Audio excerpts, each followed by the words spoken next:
အားလုံးပဲမင်္ဂလာပါ ABC Channel ကနေပြီးတော့ပြန်လည်ကြိုဆိုလိုက်ပါတယ်ဒီဗီဒီယိုမှာတော့ကျွန်တော်တို့အသုံးပြုနေတဲ့ကွန်ပျူတာထဲက CPU RAM SSD စသဖြင့် System စစ်ဆေးတဲ့နည်းနှစ်နည်းကိုလုပ်ပြပေးသွားမှာပဲဖြစ်ပါတယ်ပထမဦးဆုံးအနေနဲ့ကျွန်တော်တို့ကွန်ပျူတာထဲက This PC icon လေးပေါ်မှာ right click လေးထောက်ပေးလိုက်ပါမယ်ပြီးတာနဲ့အောက်ဆုံးက show more option လေးကိုထပ်ပြီးတော့နှိပ်ပေးလိုက်ပါမယ်အောက်ဆုံးမှာရှိတဲ့ property နေရာကိုပဲထပ်နှိပ်ပေးလိုက်ပါမယ်ဒါဆိုရင် system ဘောင်လေးကျလာပါပြီ Windows 7ဖြစ်နေလို့ဒီလိုပုံစံလေးပေါ်နေတာဖြစ်ပါတယ် Windows 10အသုံးပြုတဲ့မိတ်ဆွေများကတော့ဒီအောက်လေးကပုံစံမျိုးပေါ်နေမှာဖြစ်ပါတယ်ဒီအပေါ်နဲ့အောက်ကအတူတူပါပဲ device နဲ့ကိုကြော်ပေးလိုက်ပါမယ်ဒုတိယတစ်ကြောင်းဖြစ်တဲ့ processor နေရာမှာဆိုရင်ကျွန်တော်တို့ကွန်ပျူတာထဲမှာရှိတဲ့ CPU အမျိုးအစားကိုပြနေတာပဲဖြစ်ပါတယ်ဒီ set ထဲက CPU အမျိုးအစားကတော့ AMD Ryzen 566008ပဲဖြစ်ပါတယ်ဟုတ်ကဲ့ပါနောက်တစ်ချောင်းမှာတော့ set ထဲကအသုံးပြုထားတဲ့ RAM ကိုပြနေတာပဲဖြစ်ပါတယ်ဒီ set ထဲမှာတော့ RAM 32GB ကိုအသုံးပြုထားတာတွေ့ရမှာဖြစ်ပါတယ်နောက်ထပ်တစ်ချောင်းမှာတော့ GPU ခေါ် graphic ကလေးကိုပြပေးထားတာပဲဖြစ်ပါတယ် graphic ရဲ့ကုမ္ပဏီက Nvidia ကုမ္ပဏီဖြစ်ပြီးတော့ model က RTX 3050 6GB ဖြစ်ပါတယ်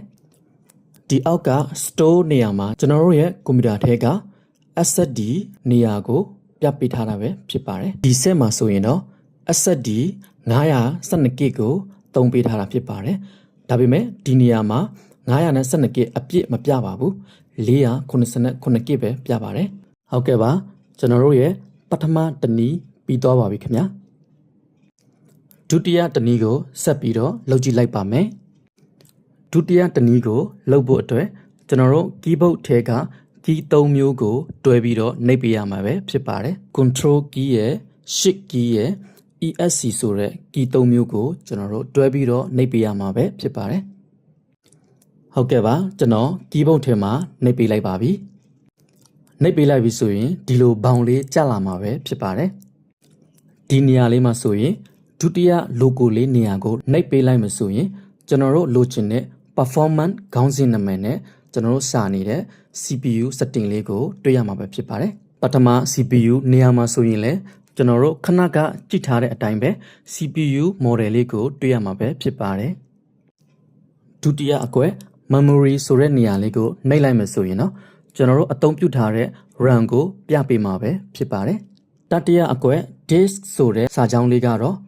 SSD ကိုဖော်ပြပေးတာပဲဖြစ်ပါတယ် SSD ရဲ့အမျိုးအစားကိုပြထားပြီးတော့ဒီနေရာက912ကတော့ 912GB အသုံးပြုထားတာကိုကိုစားပြုပါတယ်ဒီအောက်လေးမှာပြန်ကြည့်လိုက်မှဆိုရင်လေ 489GB ကိုပဲပြထားတာတွေ့ရမှာပါဒီအောက်မှာဆိုရင်လေ GPU ဆိုတဲ့နေရာကိုနှိပ်ပြီးတော့ GPU အမျိုးအစားနဲ့ model number ကိုကြည့်လို့ရမှာပဲဖြစ်ပါတယ် GPU ဘယ်နှကစ်သုံးထားလဲဆိုတာကြည့်လို့ရမှာပဲဖြစ်ပါတယ်ဒီအောက်ဆုံးက GPU 1ဆိုတာကတော့ကျွန်တော်ရဲ့ set ထဲမှာ GPU ကနှလုံးရှိတဲ့အတွက်ကြောင့်နှမျိုးပေါ်နေတာပဲဖြစ်ပါတယ်ဒီဗီဒီယိုကိုအဆုံးထိကြည့်ပြီးလို့အားလုံးကိုကျေးဇူးတင်ပါတယ်နောက်ထပ်ဗီဒီယိုတွေမှာပြန်လည်တွေ့ကြမယ်ခင်ဗျ